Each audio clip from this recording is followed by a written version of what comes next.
I really feel an urgency to come and engage with the world again, with all of you, because I am concerned. I am really concerned about what it will mean for increasingly powerful artificial intelligence to enter this world that is totally geared for profit.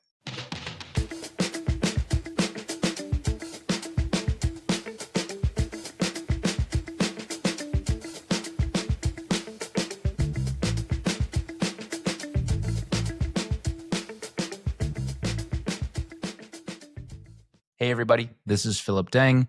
I am back, and this podcast, this Substack, which was called The Process, is now called Pillar 3. And I will get into that as we go, but I just want to thank you for still being here. It is very good to be back. More than 18 months ago, I told you all I was leaving to work on a book, my first ever, based on some ideas that you all helped me to come across as I was writing for this community. And that book is in progress. I have written tens of thousands of words. I'm still struggling through it. It's very challenging. So for those of you who've written books, I have a lot of respect, but it has been a wonderful process. I have done so much research, so much writing, and it has helped to focus my thinking. It has helped a number of ideas to crystallize in my mind. And now what I have is a thesis that I'm building, and that's why I'm back. Before the book comes out, maybe even helping the book to come out, I really feel an urgency to come and engage with the world again, with all of you, because I am concerned. I am really concerned about what it will mean for increasingly powerful artificial intelligence to enter this world that is totally geared for profit. Okay. I'll say more about that. We will talk about that a lot. But basically, I think that's a recipe for inevitable harm. I think it's going to supercharge a lot of systems that we're already seeing beginning to fail. And I do not hear anybody with a good plan for how to deal with that. That's really what my research has been about. I've been trying to understand the technology, and then I've been trying to figure out, hey, if this thing is capable of replacing tons and tons and tons of human jobs very, very quickly, what are we going to do about that? And there's this giant silence, this gap where nobody knows what to do and everyone's looking around. I'm going to show you some clips today that kind of illustrate that, and then we're going to talk about it a little bit. But basically, that's why I'm back. I think there's a way forward. We're going to talk about that. A third way. There's a clue for you why this is called Pillar 3. So let's get into that.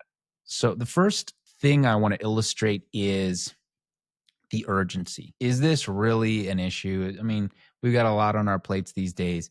Is AI something that regular folks should worry about? I think the answer is yes. And I don't want to add to your stress, but here's a clip that I want to show you. Anderson Cooper is interviewing the CEO of Anthropic. His name is Dario Amodei. Anthropic makes an AI chatbot called Claude. Some of you may have used it. It's like ChatGPT. They're competitors or like kind of alternatives like Coke and Pepsi. So let's take a look at what Amodei says in this recent interview in the last few weeks with Anderson Cooper. Dario, you've said that AI could wipe out half of all entry-level white-collar jobs and spike unemployment to 10 to 20%. How soon might that happen? Well, let's, well, first of all, thanks for having me on the show. But just to back up a little bit, I've been building AI for over a decade. And I think maybe the most salient feature of the technology and what is driving all of this is how fast the technology is getting better. A couple of years ago, you could say that AI models were maybe as good as a smart high school student. I would say that now they're as good as a smart college student and sort of reaching past that. I really worry, particularly at the entry level, that the AI models are very much at the center of what an entry level human worker would do. And so it's hard to estimate, exactly what the impact would be. And there's always this question of adaptation. And these technology changes have happened before, but I think what is striking to me about this AI boom is that it's bigger and it's broader and it's moving faster than anything has before. And so compared to previous technology changes, I'm a little bit more worried about the labor impact simply because it's happening so fast that yes, people will adapt, but they may not adapt fast enough. And so there may be an adjustment period. Okay. So let's unpack a little bit of what Dario said there. Now, first thing to note, he didn't exactly answer Anderson's question. When do you think this 50% entry level job destruction moment might happen? And I think that's fine. There's a lot of variation in what AI experts think is the timeline for these kinds of changes. But let's leave that aside for a second and go through what he said. So he said, first it was like a high school student, then it was like a college student, it's moving beyond that, and what it can do is very squarely in the middle of what a lot of entry level jobs are comprised of. He says that we have dealt with major tech before, and the disruption that comes with it, the job loss, and then it always creates a new sector, and we adapt as humans. He says this time the technology is bigger, broader, and faster moving. So that last part is what I think is really important. I'm not saying, oh, humans can't adapt. I don't want to be this Luddite. Those of you that know my day job is I've started an AI company called Grantable. And so I'm not saying no AI. I'm really saying, hey, AI is happening. And then what are we going to do about it? So to talk about this speed factor, the urgency for me comes from the fact that this technology, it is improving really quickly. It's only been around. ChatGPT came out 3 years ago. It's been out less than the time it takes to go through high school, and it's already gone from being a high schooler to a PhD student. So it is getting better quickly.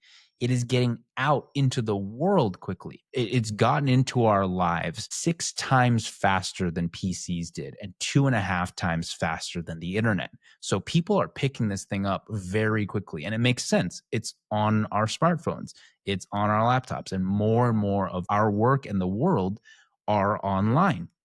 So as AI enters that space, we're all going to pick it up more quickly, and that's happening. So it's integrating into our jobs, it's integrating into our lives. And the last point, which I don't think gets talked about enough, is how flexible this technology is. So there's a paragraph in my book where I talk about how when the mechanized loom was invented, the weavers were freaked out that it was going to destroy their livelihoods, but bakers were not worried that this loom was going to learn how to bake bread. But the opposite is true now. These large language models, they can do all kinds of different information work and even creative work. And it's the same core technology at the center of it. You don't have to create different versions. It just can do all these different things. So those factors to me are very different. And this is not to take away from human adaptivity or our capacity for change. Those are still constant. Those are still really formidable, but we don't really have any precedent for this kind of technology. Hundreds of millions of jobs, I think, are at risk of disruption in the next 5-ish years. So that's why I'm concerned. That's why I'm back. If this is all coming so fast, who has the plan? Right? It should be maybe somebody like Amadei or Sam Altman, the CEO of OpenAI, or policymakers. Maybe politicians should know what to do. Well, in my research, I have not found people who know what they're doing. So the first clip I want to show you here, or I guess the clip I want to show you here, is a recent episode of the Joe Rogan podcast with Senator Bernie Sanders. Now, I'm not choosing these two for their particular personalities. I'm choosing them because of what they represent in terms of their experience. So Joe is the world's preeminent podcaster. He has an enormous amount of access to all the people that would probably have an insider's idea, inside access to what the plan might be, if there's a plan, right? He can probably text Elon Musk. He can talk to the highest level politicians in this country. He's connected, is my point. He has access. And a lot of people talk to him and want to talk to him because of his platform. So I would assume he's got a really good perspective. If there was something good, if there was something promising, he'd probably have some threads of it. And then on the other side of the mic, you've got Senator Bernie Sanders from Vermont. He is probably the most visible avatar for the labor movement in the United States for the last 50 years. This guy is this. It's, we all know healthcare is a human right. Like, that's Bernie. We all, whether you agree with him or not, we know what he stands for. He stands for big ideas to protect workers in the United States. So I would assume that, number one, he's been thinking about protecting labor and workers for his entire career. So he knows what he's talking about. He knows a lot of people in that field, policymakers, union leaders. He's an expert. I mean, you can't say it any other way. And then he's also open to big radical ideas. So he's not afraid of something big happening. So that's why I choose this clip, just because I wanted to see what they were talking about as far as how we're going to deal with super powerful AI. So let's see what happens. Human life. Right. Not to hurt you. Don't you think this is the 11th hour? I think it is. Yeah, this is the problem with it is like it's already the genie's out of the genie's bottle. out of the box. There's no question about it. But, we can't sit around and just do nothing. But when this is the real issue, when it becomes a problem where you have massive automation of almost all jobs, which is something that, especially when you deal with a corporation that is entirely based around making the most amount of money possible. Well, what better way when you don't have to pay them anything? You got it. There are signs. I don't know if you've seen them. Signs advertising from AI companies. What was they saying? Don't hire humans, something like that. Did you see it posted? That's adorable. Don't hire humans. That's demonic. It is. All right. Yeah. But also from the perspective of a corporation where you deal with human issues, problems, mistakes, people showing up late. Why do I need you when I can get a robot? Exactly. All right, you're not going to get sick. Right. I can fix you a lot easier than paying for your health care and so forth and so on. Right. So what do you do? What do you do about that? So if you're the president and President Sanders, we have this issue. The whole country is going to go automation. Okay. What do we do? All right. First of all, we make the determination that we are not going to let a handful of CEOs make these decisions, that they're going to be made by the American people. What does that mean? Bottom line, it means that technology is going to work to improve us, not just the people who own the technology and the CEOs of large corporations. What does that mean? All right, for a start, you are a worker. Your productivity is increasing because we give you AI, right? Right. All right. Instead of throwing you out on the street, I'm going to reduce your work week to 32 hours. All right? So that would be nice. 4-day work week. Exactly. Nice. And by the way, not a radical idea. Not a radical idea at all. There are companies around the world that are doing it with some success. The UAW, the United Automobile Workers, they had a big strike a year ago. You remember, against the Big Three. You remember that? Mm-hmm. And they won a very good contract, and I'm a big fan of the trade union movement. I think workers need that. And one of their demands, interestingly enough, and people thought that Sean Fain, who's the president of the union, was crazy. But Sean said, you know what, we want a 32-hour work week because our people are producing more. People thought he was crazy, but the idea is catching on. So first thing to say is let's use technology to benefit workers. That means give you more time with your family, with your friends, for education, whatever the hell you want to do. You don't have to work 40 hours a week anymore. The second thing I think we have got to do is take. Okay, well, let's pause there for a second. So Joe sets it up, right? He says, okay, so there's this technology that can replace all workers. What are we going to, you're President Sanders, all powerful. What do we do? And to me, I can hear Bernie. He sighs, he takes a deep breath, and then he's kind of thinking out loud, right? And not to pile on. I really respect what he's trying to do. But he starts out and he says, we're not going to let AI be controlled by a few CEOs. And then he kind of has this, well, what does that mean? And he says, we're going to make tech work for us, not just the CEOs, kind of the same thing. Then he goes to a 32-hour work week. Basically, I would say he's interpreting that worker solidarity unions are going to be able to organize to make employers have fewer hours in the work week so that we can spend more time with our family and friends. So on the other side, you have these tech leaders, these investors and billionaires in Silicon Valley that are saying, hey, they actually have betting pools for when the first $1 billion company with one run by one person will come into being. So what they mean is there will be one, super smart person who is sitting on top of this big arrangement of AI agents doing all the work that normally human beings would do. And they're saying this company that one person runs is going to make $1 billion a year. And they're betting on what year that will happen. And they think it's going to be soon. So on the one side, you have Bernie, who's kind of saying, okay, we're going to reduce hours because we're more productive. And on the other side, you've got these people creating the technology saying, we won't even need workers.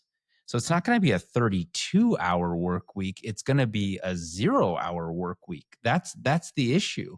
So again, not to pile on Bernie, but I really feel like his solutions are coming from a pre-AI world and a pre-AI career in which he has thought about this deeply. And these were all good ideas before this technology came out. But I think when you look at what is already beginning to happen, you imagine two companies competing, one with 10 people and one where there's 1,000 people in the workforce trying to unionize and have a 32-hour work week. You can imagine who would be able to offer the cheaper service or product and defeat the other company. That's what our system creates these days. So I'm a little skeptical about that. So let's just keep going. I just don't. What I worry about right now is I think artificial intelligence is going to displace millions and millions of workers. People are going to be thrown out on the streets. I think the corporate guys who are running these companies could care less about these workers. I think robotics is going to be running a lot of the factories in America. And I think these are issues we just have got to address in a bold way. Yes, but how do you do that? And like you're balancing it out in one way. If you are a corporation, like okay, let me just pause there. So okay, well, so first I want to call out that Bernie, because he's Bernie, this is his thing.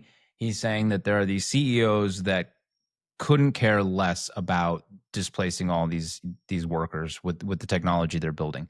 That may or may not be true. It's probably true for some. It's probably not for others. I don't think it's useful. So the CEOs are doing what they're supposed to. They are in that chair. They have a fiduciary duty to their shareholders. It's I mean, at a different scale, but it's the same thing that any entrepreneur, any business owner trying to work on their business is supposed to do. And so I think it misses the point, and we'll go into that more later. But that's number one. But the bigger thing is that he builds his moment and says, we need to address this with some bold solutions. And then you see Joe is just kind of like, and how like Joe can sense the empty space. Joe is looking for the plan, and he's looking to the guy who should have the plan, or is representing the people that are supposed to be thinking about the plan, and there's genuinely nothing. The labor movement's biggest, most public advocate is grasping at straws, and I think that's again, like, that's the second time that's happened. So let's check more. like imagine you're an automobile manufacturing corporation. You're Ford. Ford is struggling right now. There's a giant issue with Ford, right? So what does Ford do if all of a sudden something comes along that allows them to be more productive? They're more profitable. These machines can work 24 hours a day, 7 days a week. They don't need time off. And you're going to make a better product. You're going to make more money for your shareholders. The corporation succeeds. Right. But you don't need X amount of workers anymore. Right. How do you mitigate this? I mean, that's the right question. And Right. I don't What do think you do? All right, nobody has a simple answer. Let's just talk about it. Does corporate America have the right to say to workers throughout this country, hey, sorry guys, we don't need you anymore. Have a nice life. You're out on the streets. Instead of thinking them as workers, should we think of them as, look, there are people that make the decisions. There's the executives. There's the corporation itself. But without the people that worked on those assembly lines, you have nothing. That's right. You have nothing. You couldn't have done any of the things you've done without those people. But those people are replaceable because it's skilled labor that you could teach another person to do, and they're replaceable because there's plenty of people that want those jobs, and there's a demand. So you file them in, you file them out, which is why they developed unions, right? So they developed unions to keep people from being exploited. Right. And then the problem becomes the unions get exploited, and then the unions have a lot of money, and then there's a lot of influence, and then they decide, okay, fuck these unions, let's go to Mexico. And these laws. Okay, so yeah, they kind of, I'd say they both riff on the corporations, the CEOs are the enemy. I mean, Bernie says, do they have the right to do this? I mean, the answer is yes. And in fact, they have the incentive and they're kind of idolized for it in our current system. That's kind of, this gets to my point, which is it's like we're pouring gas on a fire when it comes to AI. So it's going to accelerate the mode of operation for our economy. That is what they are supposed to do. They're supposed to let people go if they can to increase profits, to increase shareholder value. Joe kind of lays that out, and he actually he talks about Ford, and Bernie was the one that brought up the auto industry and the labor unions. And I admire what they do. But if you look at it, actually, the US auto industry is in trouble. And the biggest competition, there's competition historically from Japan. And now there's really, really big competition coming from China, especially for EVs that are extremely high quality, very, very advanced, and very, very affordable comparatively. And one of the ways that they get the affordability is obviously cheaper labor, but the other way is automation. The manufacturing sophistication in China is incredible. It's in many ways more advanced than in the US. They've been building things for the world for decades now, and they're getting really good at it with things like AI, robotics, all these different forms of automation. And they're kind of showing what you can do. You can create a better, cheaper product. And the game plan of, hey, we're going to band together and demand more from the corporations, it's kind of like this boulder that's rolling down the hill, and there's just not enough to stop it. There's just too much inertia and momentum going in the other direction. So that's what it feels like to me when I hear this plan. It just doesn't, it's not that it's wrong. It just doesn't feel like it obeys the physics of the economic reality that we all live in. All right, let's get back to this issue of which. What do you do? Like, if you're the president, there ain't no easy answers. Let me throw that out to you. I don't have a magical solution. I wish I did. I don't. I think the first thing you say, all right, I'm Ford, I'm General Motors, I got all this technology, I can produce my products much more efficiently. I don't need workers anymore, right? Right. Well, I'm sorry, Mr. GM, and I'm sorry, Mr. Ford, because this country is more than just your profits. We got human beings, and you're not going to throw people out on the street, many of whom will have a hard time getting health care, et cetera, et cetera. So let me reframe the question again, of which admittedly it is complicated. I don't have the magic answer. How as a nation, forget Ford, forget General Motors, how as a nation do we deal with this exploding technology so that it benefits all of us and not just Mr. Ford and Mr. General Motors? That's the question, I think. All right, and it's going to require radical solutions. So for a start, it gets back to something we talked about. Okay, so again, third time he's asked, what do we do? And it's kind of the same thing again. We're gonna focus at the CEOs and say, hey, you're not going to fire your workers, or you're not going to do this, you're not going to do that. Okay, and then what happens? The companies that do, whether they're US companies or Chinese or Japanese companies that do automate and do reduce their workforces and offer a better, cheaper product, that's what's going to hit the market. And the companies that, Ford, GM, they're going to go away. They're going to go out of business. And then nobody will have a job. That's how the system works, right? It feels right. It is righteous to say, hey, that isn't fair. That isn't just. I agree, but it's not a plan. It's not, it doesn't hold up to scrutiny when you just think about it in terms of common sense. If it wasn't working before AI, how is it going to work with AI? There's something we talked about a little while ago. If you had healthcare as a human right, right? Mm-hmm. All right. As people in almost every other wealthy country have, and not attached to your job, that would be a major step forward, right? Yes, absolutely. All right, Joe, you lost your job, but you know what? Your family still has health care. Okay. Imagine if you were a diabetic and now you don't have access to insulin because now you no longer have. Right, okay. So this is the way I frame it. We are the wealthiest country in the history of the world right now. With all of this artificial intelligence and robotics, we are going to be wealthier. Correct? Correct. All right. So we're not in the 1820s where people had to work 100 hours a week to grow food to eat, right? Right. You're not in the 1920s. You're in 2025. You have all of this productivity out there. How do we utilize it to create a decent standard of living for all people? Let me ask you this. With all of this technology, can we wipe out poverty in America? Well, we should be able to, right? Yeah, you should be Well, able we should have been able to do that a long time ago if that was something that was politically motivated, Yeah. right? If you wanted to. But it's easier or now. profitable. Pardon me? If it was profitable to wipe out poverty, Well- which it should be. Like overall, as a community, like I said, less losers, higher GDP. If we love the country. Yeah, if you really love America, right. you want more people to have a chance. All right. So what kind that? All right. Good. I mean, so and again, please, these are complicated issues. I surely don't have all the answers, but I think we throw on the table. You got all of this technology. What is our goal? So, all right, our goal is if we're going to create all of this wealth, that we have a healthcare system that guarantees healthcare to all people. And by the way, we have drug companies whose function is to come up with cures to diabetes and dementia and Alzheimer's and other terrible illnesses rather than just make huge profits for themselves, all right? You have a publicly funded healthcare system that guarantees healthcare to all people. Just doing that would lower the stress rate in this country enormously. Enormously. Okay. Sure. Okay, you got that. We talked a moment ago about education. I think you and I agreed. Yes. We want the best educational system in the world. What does it mean that you don't have to worry? You're a working dad out there.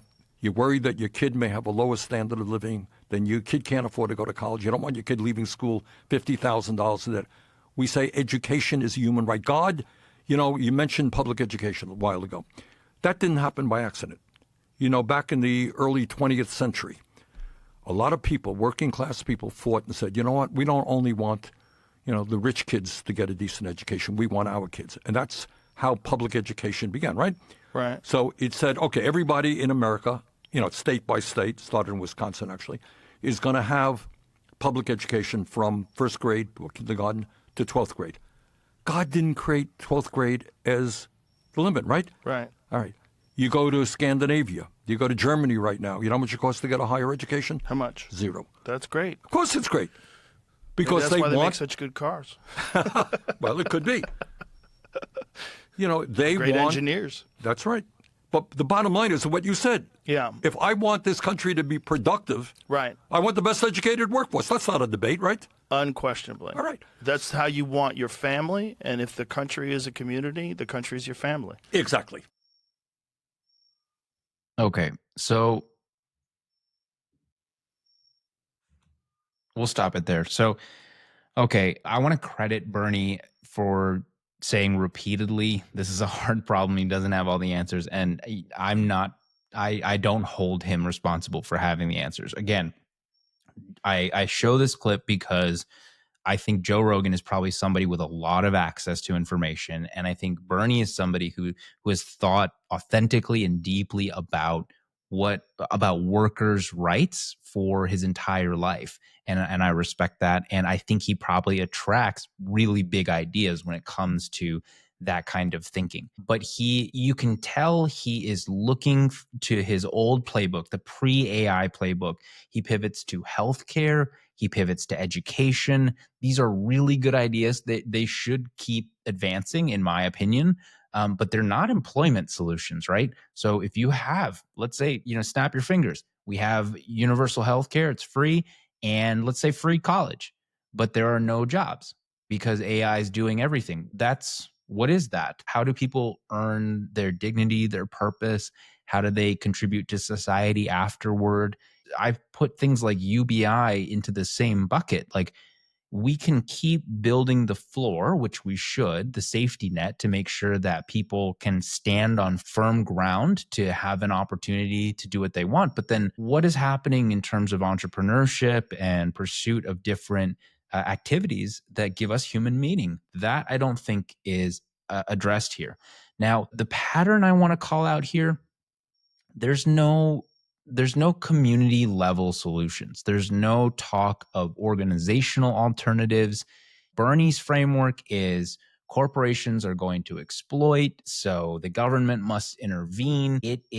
There's a clear pattern that everybody is trapped in two-pillar thinking: private sector, government. Private sector versus government, right? And so it's either got to be the AI companies have to somehow make AI safe, and they all say, don't worry, this is just here to augment human workers.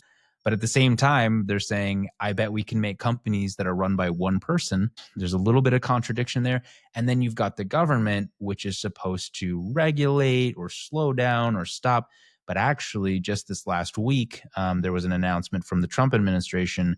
Basically, it indicates that regulation and slowing AI down is not the plan. It's actually kind of the opposite. They're really kind of giving Silicon Valley a lot of what it wants. In fact, they are trying to make it harder for the states to innovate their own AI policy. So they're actually making it so that AI law is going to be slower to come and less agile, because that's, I think, what serves the AI companies' interests. So anyway, that's where we are. We're in a deadlock. It's two-pillar thinking. And what is this podcast called? It is called Pillar 3, because there's a third way. So here's the missing piece. What is everybody missing? What they're missing is there's another sector. You probably know what I'm talking about. It's called the nonprofit sector, but I would love to start referring to it as the purpose sector. And I would say the main idea I want to leave you with today is that nonprofits are not just charities, they're not organizations. I want us to start thinking about nonprofits as technology, and technology that is so sophisticated and so adapted for this moment that it is powerful enough to build a third pillar of our economy, so that we have a three-pillar economy. And I'll just spell it out. There's private, public, and purpose. So the private sector will still exist and it creates raw wealth. I think the public sector is really the circulation system, the circulatory system.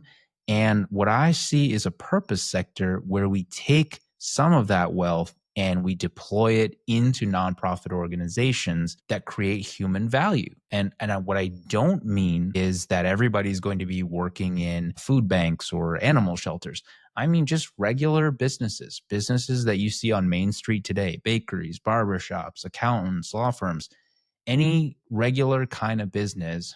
What would a world look like if all of those businesses were nonprofits? And at first, this is going to feel a little bit weird, but I've found in working on this book for the last several months that the line is really blurry between what is a public good. And there's such a subtle difference when you take profit and you make it the second highest priority. Nonprofits do not mean no money or everything for free, or we don't have to care about our budgets. All of you probably that work with nonprofits, you know how important money is. You know how important revenue is. and how important it is to be efficient in order to provide your service. It's just that the profit, having enough money or surplus is the second priority at least. And purpose, the mission is always the top priority. And that's just a subtle difference, but I think it makes all the world of difference when it comes to the world that AI is about to create, where it's going to eliminate so many of the opportunities for people to participate in making profit. So if you eliminate the role of people in making profit, you're creating an unprofitable world, a non-profit world. And there's this organizational type, this technology that has evolved over the last 100 years. Nonprofit organizing has evolved over a century specifically to create human value in unprofitable endeavors, things where you can't really make money doing it. So things like the arts, things like the sciences, caregiving, sheltering people that need help. These are all really important things that human beings have decided, hey, we can't make a profit doing this. We can't get rich doing this necessarily, but we choose to do it because we think it's important. And what I'm calling everybody in today to kick off pillar 3 to do is just to think about, what does it mean if we expand that idea?